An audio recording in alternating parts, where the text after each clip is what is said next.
Mr. President, Your Excellencies, ladies and gentlemen, first of all, let me thank those of you who have soldiered on to the end. I must first thank you, Mr. President, for the invitation to be here and to speak at the closing ceremony. I must congratulate Morgan, the moderator, Morgan on his moderation during the course of the day. I must thank the members of the task force and the NCD Alliance and WHO for its support. Mr. President, if there was any doubt about the importance of the civil society input into the process leading up to the high-level meeting, today would have put these to rest. I gather that there are over 400 organizations registered. And at the time allotted to me, I wish to make 3 sets of comments. First, a brief reflection on the critical importance of this hearing. Second, my appreciation of the essential and important issues that arose from today's discussions. These will be collected, I gather, and will go forward formally to the United Nations through you, Mr. President. And third, I'd like to end with some brief thoughts as to your continued action and involvement. And I use the word continued advisedly and deliberately, as there's so much to do post-high-level meeting. The first objective of this hearing I cited is to identify and report on the specific contribution of civil society in NCD prevention and control and how this can be most cost-effective. The Secretary General Ban Ki-moon at a recent meeting of the World Economic Forum said, I quote, "Our times demand a new definition of leadership, global leadership. They demand a new constellation of international cooperation, governments, civil society, and the private sector working together for collective global good." End of quote. This is a clear recognition at the highest UN authority of the fact of the power and potential of the pluralist state. And your presence here today is an affirmation that you consider the effort to prevent and control NCDs as a supreme collective public good. I must congratulate you on a good hearing. There was energy and engagement from all partners, and I'm impressed by the degree of coherence of position. There were some differences at the margin, but the overwhelming impression is one of coherence and unity as to the vision of what we wish to see.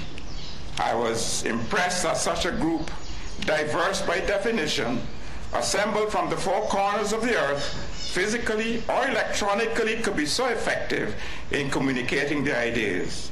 But let me be clear, let me be lucidly clear. Even in my optimism, I am not so naive as not to recognize that academia is not one homogeneous whole. The private sector has many different colors and coats, and civil society itself is also not a homogeneous entity. And there are some actors within each one of these broad headings with whom we would strain to find the mutuality of interest that is a fundamental precursor to effective cooperation. Now let me address the common themes that I heard emerge from the various presentations. And I could list, with Ashley Bloomfield's help, 14 of them. First, the universal value of health. All people have the right to those sanitary and social measures and to deny them access to those sanitary and social measures in the context of NCDs is a manifestation of social injustice. 2, there's a current economic impact is significant, and we project a staggering impact on the world's economy. And this will be borne disproportionately by the poor, and is in this area, as in others, that's a great need for research. Third, the issue has to be elevated and maintained at a political level. And 4, NCDs are categorically a development issue and should be included in all countries' development agenda. And reference was made to the Paris Declaration. But there's an absolute need to attract more ideas how to attract the donor community. The Philanthropic donors have been noticeably absent in the discussion about NCDs. 5, there are interventions. WHO has pointed out there are best buys, and we all agree that a holistic approach is needed and that there's a start here first list, and it behoves all countries to invest as a priority in the interventions that have proven value. And as WHO has pointed out, and as the Lancet series has pointed out, there are some best buys in terms of tobacco, in terms of salt reduction, and others of which I will not elaborate. Number 6, there may be need for some kind of clearinghouse to facilitate knowledge transfer. But in addition, there's an absolute and critical need for modern social marketing and information technology, the appropriate use of mHealth. And there's also need for some kind of global forum as enabling mechanism to facilitate this interchange. 7, collective action is essential to make the game-changing step required on NCDs.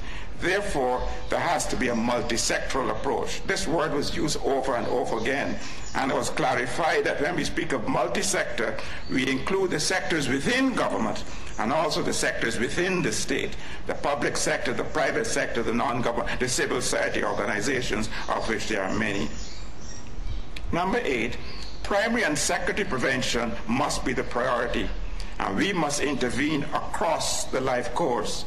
And the classic case was abuse of nutrition, in which the first 1,000 days represent a critical time in the possible development of NCDs.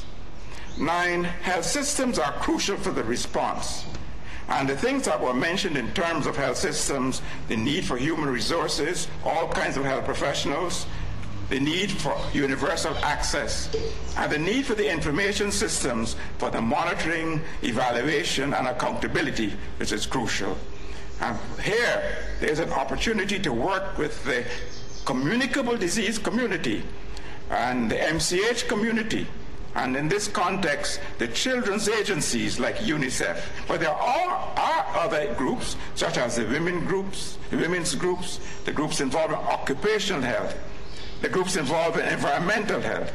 And it's very, very important, as someone pointed out, in terms of children's health. It is urgent to deal with NCDs, but it's important to deal with the children's health.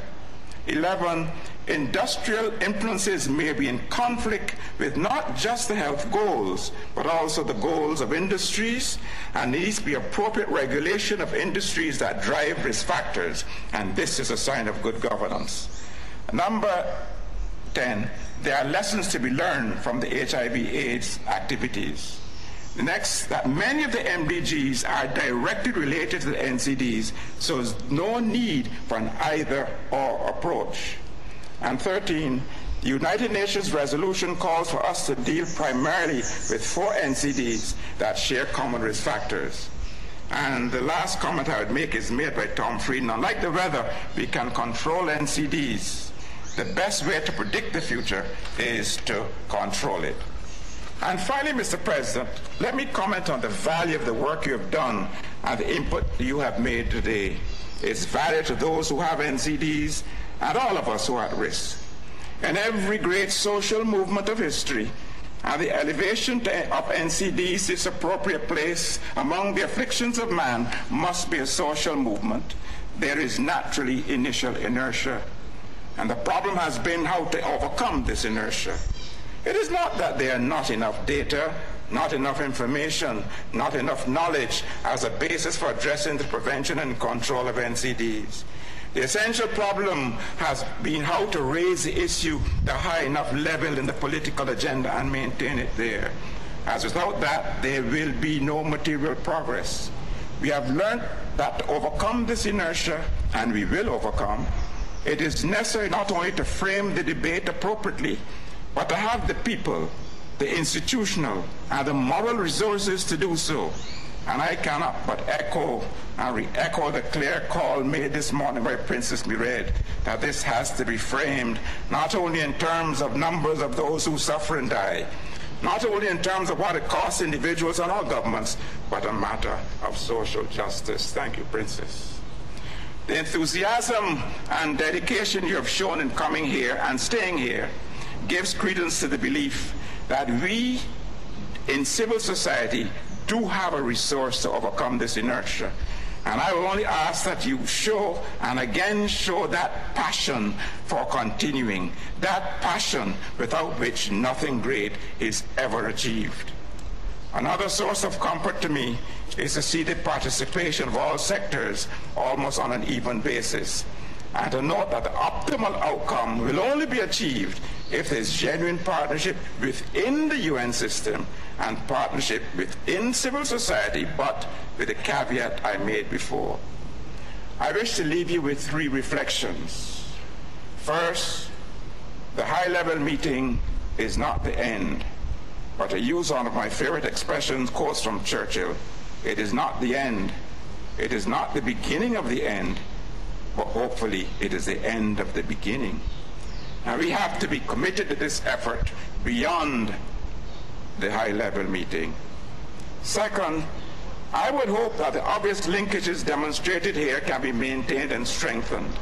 As I have said in other fora, all partnerships tend to a state of entropy unless there's energy to sustain them. There are enough of us willing souls within and without organizations to try to supply some of that energy. The World Health Organization and the NCD Alliance for sure. And I would only ask that you take from here the message that NCD is not a game, and certainly not a zero-sum game. It is not non-communicable or communicable diseases. It is not diabetes or mental health. And we have to adjust our thinking to embrace the lot. The strength of health systems, to which many of you have alluded, the system of provision of essential medicines and technologies, the promotion of universal access to services will serve diabetes as well as mental health. And I would ask you to continue to trumpet the message that we have proven tools to address the prevention and control of NCDs. The WHO Global Status Report, the recent Lancet series of which some of you here are authors, the documentation of the NCD Alliance, they provide the evidence of what can and must be done. And finally, Mr. President, let me paraphrase what was once a rallying cry of some of the patriots from my part of the world when social injustice caused riots in the Caribbean. I would ask you to continue to do what you do well, and I would ask what will make for more focused attention of the world on NCDs. And I would say, as they say, I would ask you to agitate, to educate, to integrate, and to communicate. Agitation in the sense of stimulating the consciousness of all and the conscience of some. The consciousness, particularly the political leaders.